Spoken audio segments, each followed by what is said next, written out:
Hi guys, welcome back to yet another day from Almaty. I think I've lost count of how many days we have been here for. I think today is our 5th or 6th day. Yeah, six. Yeah. And today we are headed to another side of Almaty at the Abay street, another killer street full of cafes, bars, restaurants. And it's already 3 p.m. We've gotten out very late today. Almaty has started feeling like home. So we thought we would relax first. So we have relaxed, first half chilled, bowler's coffee. Okay, come now let's book a Yandex cab that will take us to Abay street. So as we reached Abay street, we realized how hungry we are and decided to first have lunch and then explore the place. We are having some hummus, some Turkish cuisine and European cuisine. Rise Neo Bistro. Which flavor do you want? Corner one?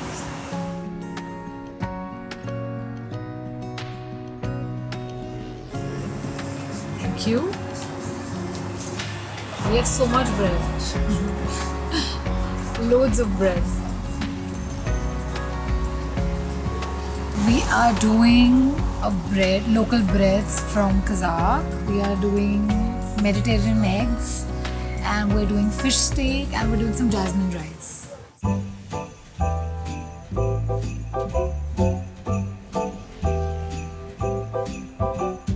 It is what I have felt ever since we got here to Almaty, the size of the footpaths. I know there's a lot of space in the city and stuff, but like the road is there, then there's this green area with trees, and then Like there is mini a parking. then there is a footpath, which is the proper footpath, and then there is one more behind.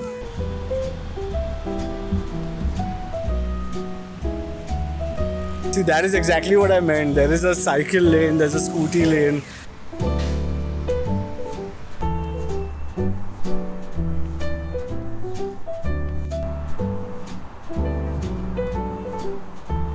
So walking 20 minutes, we have reached the Central State Museum of the Republic of Kazakhstan. And there are many museums in Almaty, but if you want to check out just one, the biggest museum of Kazakhstan is this one.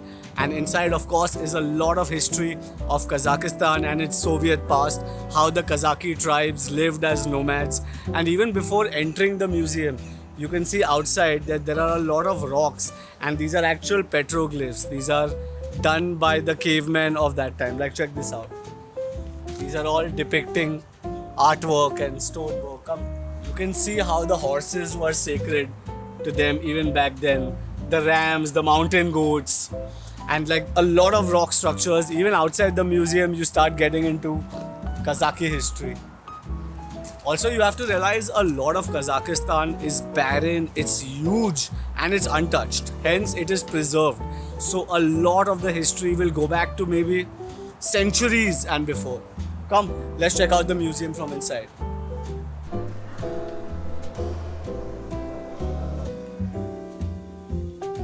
Of course, the whole museum is too huge to capture and show you everything. So I'm just going to show you everything in a quick B-roll and tell you a little bit about the history of Kazakhstan with it. Check it out. So the first section of the museum will take you back to the Jurassic era, showcasing prehistoric birds and very well preserved animal fossils. These are pieces of the spine of a blue whale. Then there's the Catalan Atlas, a visual encyclopedia of the world from the 14th century, and you'll be shocked at how well they knew the earth back then. This is the reason we are going to Turkestan specially. It looks beautiful. The main symbol of Kazakhstan's independence, the Golden Man, a warrior's costume from the 5th century found in a tomb near Almaty. So this is the largest museum of Central Asia, and walking around the place, countless paintings giving you an insight of the culture and traditions of Kazakhstan today. And like any great culture, their war heroes are celebrated here even today. In the weapons section, I love how they have depicted in the early past how the nomadic tribes were using swords and stones and spears and shields, and cut to the artillery changed, and then there's cannons, and like check out the size of this gun. You need like 3 people to hold it. The galleries are full of artwork and you can easily spend a couple of hours here. Entry is only 500 tenge, which is really worth it. One of the things I really liked here is the exhibits and how they show the difference between Kyrgyz tribes, Uzbek tribes, difference in the dressing of the Tatar tribe. Like honestly, I thought they are all the same, Central Asian nomads, but it was nice to understand the subtle differences that make these tribes apart. Collections for our fridge.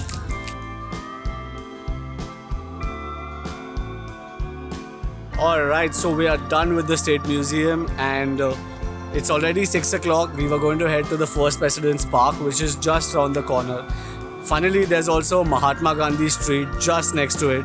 So all my fellow Indians, do check it out.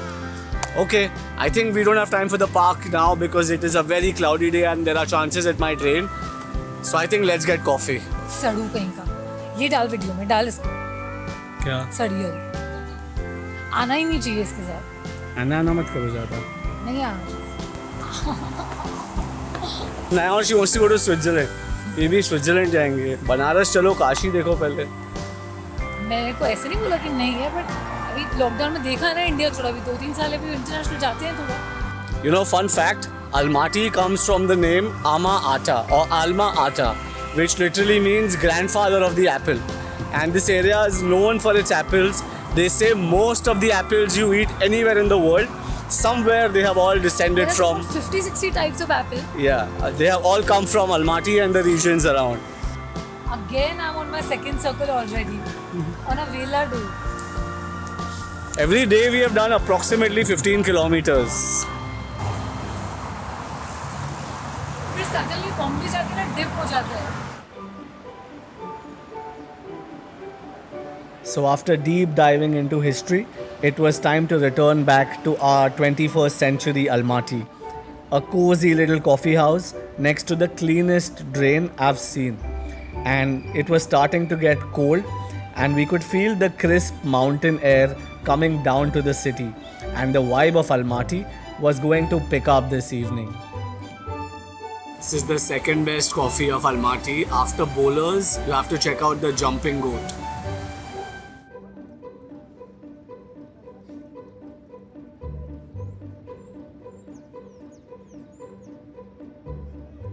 There's a hint of romance in the cold city air, and walking around the Abay Avenue, we come across a bar that was blurring the lines between history and 21st century Almaty. The Mongol bar looked very inviting, but there is something about the streets of Almaty. We were walking 15 kilometers every day and still felt like going around some more, of course with a few breaks in the middle. So a lot of you have asked us for our recommendations for the best places in Almaty. And all I can say is just go walking around the city and you'll find some popular and some hidden gems along your way. And if you don't know where to start from, then start from the Kazakh State Opera and Ballet Theatre. Agora. Huh? Agora. Agora and that one more, I forgot the name. Next to Del It looks so buzzy, no, today? Yeah. We should sit here. So right opposite the Kazakh State Theatre, you'll find plenty of great options for some fine dine and wine.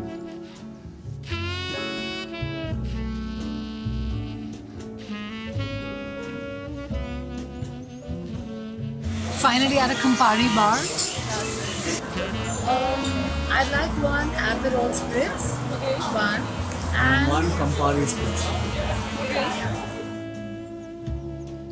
We found a lovely Campari bar with a warm and a cozy ambience inside. But see, for us, nothing beats the charm of sitting outside in the streets, especially on a cold winter evening. The best part was that we were sitting with the beautiful Kazakh State Opera building behind us. As the blue hour starts, fountains begin to glow and crowds start picking up. Restaurants start getting busy, and the yellow lights make everything more pretty.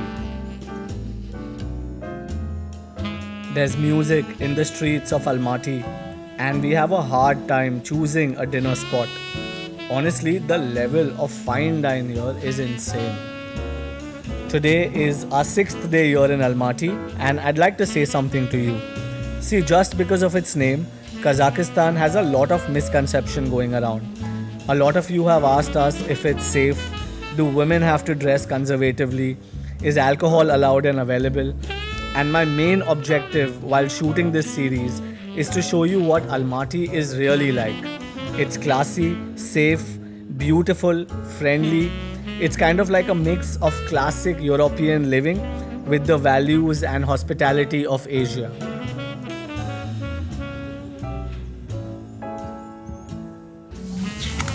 I would do.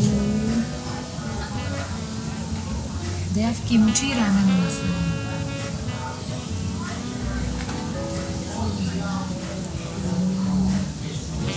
Children's ramen. Which one should I do? Aloo. Thank you. Thank you. It's a lot of food We today. didn't need the extra noodles, huh? Why do we do? We have so much. Let's get it.